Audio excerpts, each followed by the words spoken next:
Good evening and welcome at a time when Nitish Kumar, the Bihar Chief Minister, is in Delhi trying to get the opposition to actually come together to have some sort of consensus within the opposition. There are questions about the timing of this move. Bharat Jodo is something which the Congress party, for example, is looking at very closely, whereas the Aam Aadmi Party is also speaking about Make India number one. So the timing of these various campaigns, are they planned or are they a coincidence?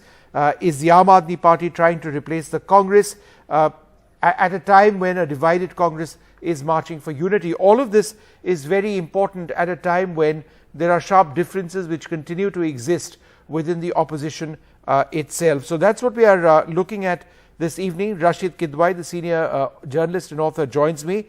Ashpreet Khadial of the Congress Party, Jasmine Shah of the Aam Aadmi Party, and Alok Vats of the BJP. Let me go across to Jasmine Shah of the Aam Aadmi Party first. All right, let's just go first, in fact, across to Rashid Kidwai. Mr. Kidwai, is the timing curious at all? The fact that you've got the Aam Aadmi Party with its goals, the Congress trying to get its flock together, and now Nitish Kumar in Delhi. Vishnu, this opposition story from now onwards till 2024 would look slightly disorganized, chaotic, sometimes leaders working at cross purpose. But then, still it's a kind of, it can be a formidable alliance, because remember, if the coalition or alternative coalition is not headed by the Congress, then it has a chance, theoretically speaking, chance of success. And the task before the non-NDA parties is not so difficult. All they need to do is, in their respective state, they are expected to do well. And as long as they can restrict the BJP, the main party in the NDA, because they hardly, big allies are there, to 200 seats of 200 Lok Sabha seats, then the half the battle is won, because mobilizing another 72 or 75 MPs from various fragmented parties, it is going to be very difficult, particularly in the light of how ED and CBI etc. have behaved in the past. Sure. In fact, let me go across to Jasmine Shah. Mr. Shah, the fact of the matter is that you've got your own goals. The Aam Aadmi Party perhaps sees itself as the most viable opposition party in the country right now. At the same time, Nitish Kumar has met Arvind Kejriwal. There's obviously an effort towards forging opposition unity over there. So how does the Aam Aadmi Party look at the entire issue of opposition unity? Or is this just a PR exercise, Arvind Kejriwal meeting Nitish Kumar, when you are out to actually fight this battle on your own? Vishnu, first let me say that the context of today's meeting was not about projecting a face for 2024. I'm not talking about the face. I'm talking about, let's focus on opposition unity.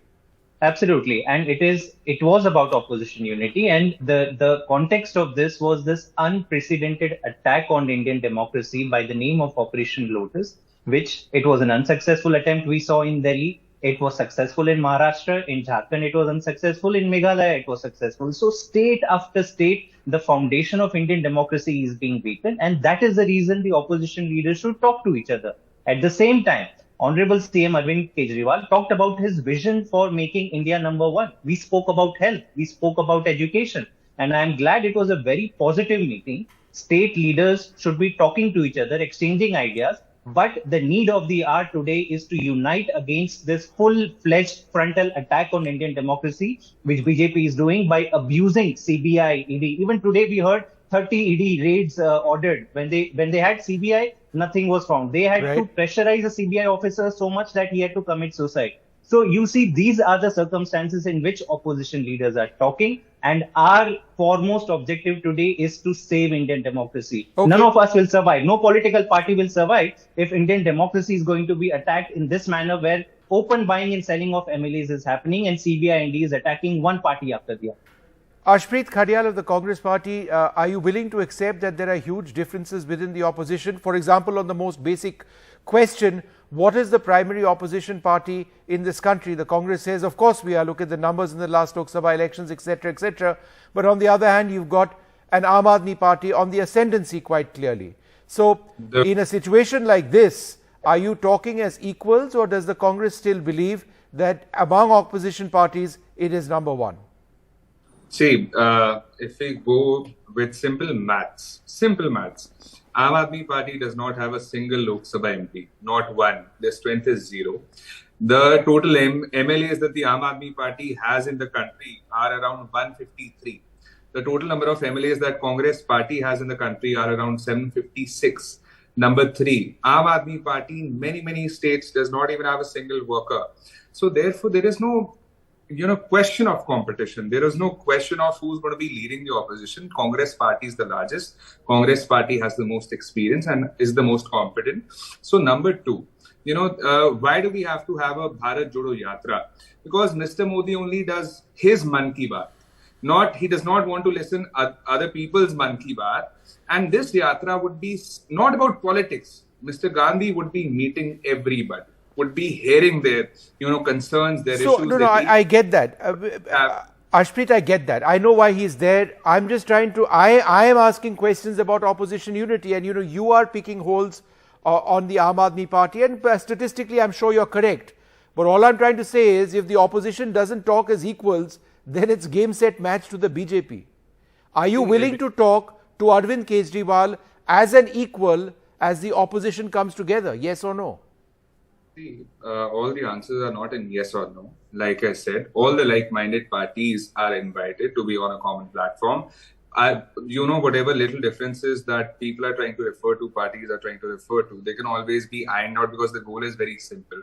It is to connect, it is to jodo the Bharat that has been todod by the BJP for, everything that they have done, the attack on federal structure, the toppling of governments, the inflation, the unemployment, the GST, and the communal bias, the religious bias. So everybody would come on a single. No, but Ashpreet, all that is fine. But this is not about what the problems that all of you have in the opposition with the BJP.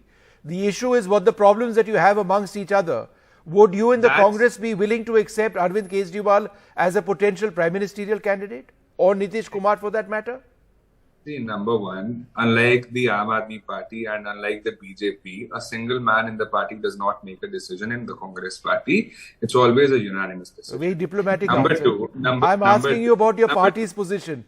Number two, and I'm telling you my party's position.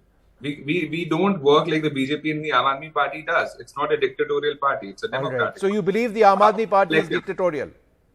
Did I say that? You said you don't work like the BJP and the Aam Aadmi Party, which are dictatorial. Yes. You don't work like them. Right. You don't work like them. But you just said dictatorial to the Aam Aadmi Party. With their modus operandi. You're on the same plank with the opposition. If I may just say one thing. See, if the BJP can come back from 2 seats in the Lok Sabha to being a 2-time ki Satta party, I think we are in a way better position. And number two, like I said, everybody would come on a single platform, and we will definitely be winning the coming elections. Okay. And that will testify to the statement. Jasmine Shah, are those responses from Ashpreet satisfactory to you? He said a couple of things which some would suggest are fairly disparaging of the Aam Aadmi Party, and yet you're supposed to be on the same plank in terms of being the opposition. Like most of the nation, it matters less to us what the Congress leadership says and thinks today. For us, what matters are the problems in front of the nation. For the first time in 75 years, we've never managed to get education and health to be in the front and center of Indian politics. Aam Aadmi Party has made that happen. For the first time, we are saying that forget about which party you belong to. Let's save this country from Operation Lotus. Can we not talk to each other on that? We are glad today that Nitish ji reached out and we had a very meaningful conversation. I think Congress and all other parties, it's an open invitation that we should talk about saving the foundations of Indian democracy. Ye tu main hum chhod dete hain, and let's just come together to make sure that Indian democracy survives. The people of India can hope for a better future. Let's talk about health, education. Mr. Kejriwal was in Tamil Nadu because Mr. Stalin invited him. When have we seen 2 chief ministers exchanging knowledge, visiting each other's schools? And this is the kind of politics that we stand for. And that's precisely what we are saying. Unite. All right, 1 second. Alok Vats, let me come to you first. When you listen to the Aam Aadmi Party and the Congress on this particular platform and this conversation, do you believe that it's this lack of opposition unity, even publicly, right, that means that gives the BJP a much safer place to be in ahead of 2024? Opposition unity are just words, essentially. Let me tell you one thing, Tom. I was hearing all the leaders and their views, that itself is very conflicting. If one ascends, the other descends. If Aam Aadmi takes a lead, Congress goes down. And the best part is that, you see, we haven't forgotten the 1977 merger, where all the opposition parties merged themselves. Here, nobody is talking about the merger. And what was the fate of that? Merger was 18 months also that they could not run the government. Right. And Indira Gandhi came back with a thumping majority. Right. But now, that time there were not so many contenders for the Prime Minister's post. Today we have 6 people who are in line for the Prime Ministership.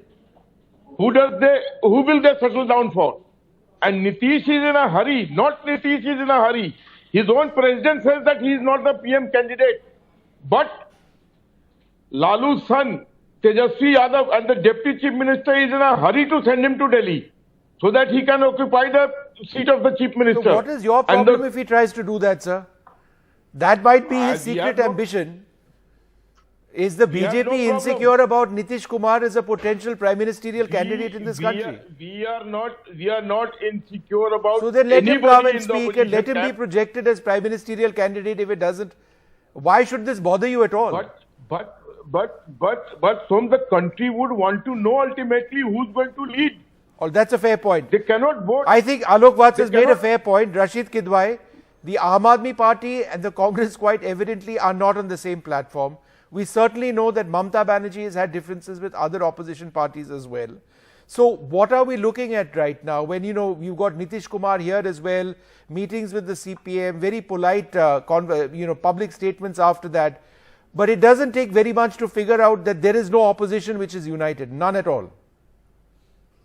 Vishnu, it's not, everything cannot be in black and white. These are all mere posturing, whether it's Nitish Kumar or Mamata Banerjee or Arvind Kejriwal, everything. Democracy is all about numbers. The moment the BJP or NDA fails to cross 272, if they are less than 250, 225, 200, whatever was the scenario, the alternative will emerge, as it happened in 1989 when the left and the right, the BJP, they all came together to support VP Singh. My friend has already given example of 1977 when Jan Sangh joined hand with all the kind of socialist parties, and same thing happened in 1996 when the Deve Gowda government was formed, and then Atal Bihari Vajpayee government in 98. So this is the feature of coalition politics in our country, and there is posturing, there is a kind of bravado, one-upmanship. All these things happen. It is nothing unusual. The BJP and Jan Sangh have all been part and parcel of it. They may be dismissive.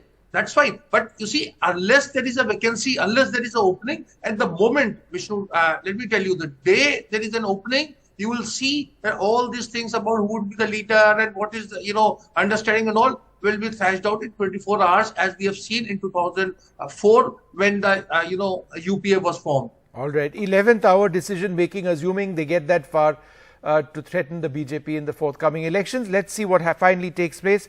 Thank you all very much for being with us.